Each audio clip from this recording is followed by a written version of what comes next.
ইতিহাসের সবচেয়ে ভয়াবহ দাবানলে পুড়ছে ইসরায়েল। মধ্যাঞ্চলে ছড়িয়ে পড়া আগুন পৌঁছে গেছে জেরুজালেম পর্যন্ত।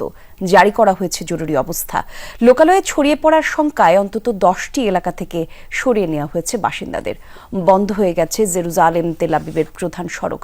গাজায় বর্বর আগ্রাসী ইসরায়েল নিজ দেশে হিমশিম খাচ্ছে আগুন নিয়ন্ত্রণে, চেয়েছে আন্তর্জাতিক সহায়তাও।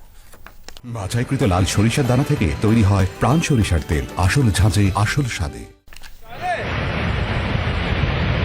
নির্বিচার বোমাবর্ষণে গাজাকে ধ্বংসস্তূপে পরিণত করা ইসরায়েলের মাইলের পর মাইল এলাকা পুড়ছে আগুনের লেলিহান শিখায়। এক সপ্তাহ আগে দেশটির মধ্যাঞ্চলে ছড়িয়ে পড়া দাবানল আরও ভয়াবহ রূপ নিয়েছে। শুষ্ক উত্তপ্ত আবহাওয়ার পাশাপাশি বেড়েই চলেছে বাতাসের তীব্রতা, যা ঘন্টায় 90 থেকে 100 কিলোমিটার গতি পর্যন্ত উঠতে পারে বলে পূর্বাভাস দেওয়া হয়েছে। তাই ব্যাপকতা বাড়ছে দাবানলের।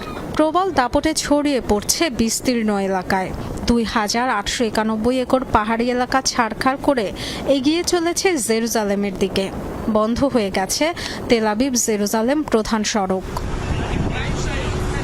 1.5 বছর ধরে গাজায় নিরীহ মানুষের উপর নিধনযজ্ঞ চালালেও এখন আগুনের কাছে যেন অসহায় ইসরায়েল। 1.5 শতাধিক টিম নিয়েও দাবানল নিয়ন্ত্রণে দিশেহারা পরিস্থিতিতে বিশ্বের অন্যতম সামরিক শক্তিধর দেশটি সহায়তা চেয়েছে আন্তর্জাতিক মহলের। প্রধানমন্ত্রী বেনিয়ামিন নেতানিয়াহু জানিয়েছেন 3টি ফায়ার ফাইটিং প্লেন পাঠাবে ইতালি ও ক্রোয়েশিয়া। সহায়তার অঙ্গীকার করেছে ইউক্রেনও। 150 ফায়ার ফাইটিং টিমের সাথে উত্তর থেকে স্ট্যান্ড বাই গ্রুপকেও আনার সিদ্ধান্ত নিয়েছি। কর্মীরা কাজ করছেন, তবে তীব্র বাতাস বাধা হয়ে দাঁড়িয়েছে। প্রধানমন্ত্রী প্রতিরক্ষা মন্ত্রীকে সুপার হারকিউলিস বিমানের ব্যবস্থা করতে বলেছি, সেগুলো যেকোনো আবহাওয়ায় কাজ করতে পারে। ইসরায়েলে মেমোরিয়াল ডের নানা আয়োজন বাতিল করা হয়েছে দাবানলের কারণে। খালি করে ফেলা হয়েছে আশপাশের 10টি লোকালয়। যে কোনো সময় সরে যাওয়ার প্রস্তুতি রাখতে বলা হয়েছে আরও বহু বাসিন্দাকে। ডরথি দাস্ট্রিন, যমুনা নিউজ।